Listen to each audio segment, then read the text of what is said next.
নাম বলতে হবে আপনাকে আজকে। পারতাম না। বেশি ইয়ে করলে কিন্তু ফোনের লক খুলো, ফোনের লক খুলো, এই মেয়ে ফোনের লক খুলো। কিছু বলছি না জন্য ইয়ে পাচ্ছ। তোমার স্বামীর নাম কি বলো? আপনি ভাই খেলা দিবেন খেলা। তোমার স্বামীর নাম বলো। পারবো না ভাই। কেন পারবে না? আমি বলতে পারবো না। তোমার স্বামী তোমাকে ভাত কাপড় দেয়, তুমি এখানে কেন আসছো? স্বামী তো আর এগুলো জানে না ভাইয়া। স্বামী বিদেশে, ঘরে নেই কোনো কিছুর অভাব, তবুও হোটেলে দেহ ব্যবসা করছেন প্রবাসীর স্ত্রী। এলাকাবাসীর হাতে ধরা পড়ল প্রবাসীর স্ত্রী। ঢাকার এক হোটেলে প্রবাসীর স্ত্রীকে দেহ ব্যবসার সময় হাতে নাতে ধরে ফেলেছেন স্থানীয় জনগণ। স্বামীর নাম বলতে হবে আপনাকে আজকে। পারতাম না। বেশি ইয়ে করলে কিন্তু ফোনের লক খুলো, ফোনের লক খুলো, এই মেয়ে ফোনের লক খুলো। কিছু বলছি না জন্য ইয়ে পাচ্ছ। তোমার স্বামীর নাম কি বলো? আপনি ভাই খেলা দিবেন খেলা।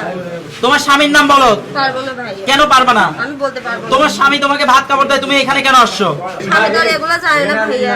স্বামী জানে না তো তুমি এখানে কেন আসছো? জানা গেছে ওই ভুক্তভোগী নারী একজন প্রবাসীর স্ত্রী। স্বামী দীর্ঘদিন ধরেই মধ্যপ্রাচ্য কর্মরত এবং প্রতি মাসে যথেষ্ট টাকা পাঠিয়ে দেন পরিবারের ভরণ পোষণের জন্য। পরিবারে কোনো রকম আর্থিক সংকট ছিল না। অভিযোগ রয়েছে ওই নারী দীর্ঘদিন ধরেই গোপনে স্থানীয় একটি হোটেলে দেহ ব্যবসার সঙ্গে জড়িত ছিলেন। বিষয়টি নিয়ে এলাকায় কানাঘুষা চললেও সম্প্রতি এক গোপন খবরে স্থানীয় যুবকরা হোটেলটিতে অভিযান করেন।